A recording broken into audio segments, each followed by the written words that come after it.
mala ke nyam ke jen gwasame dena roiling roja dana chalat obo ke kalo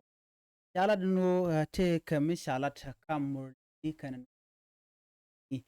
lado shingwan murlëë kene ngwanen konde la ngwani nure chikijek roba dan en kode kana pel chala do kana san kontin be ba mal baje blat chala do ke ani murlëë chigaben la tugdo liki ndial do den lin kan wo kam dan kan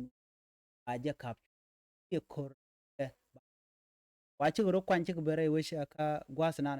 tetin roja mo chikan blat roja dana chala do mal chikan nok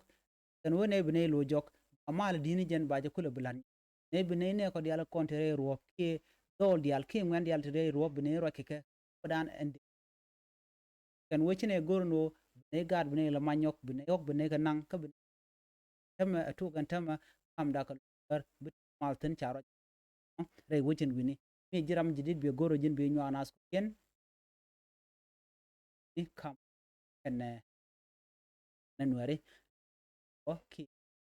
den manande kon ga jan gwasame ban roje dan to ko kiden ban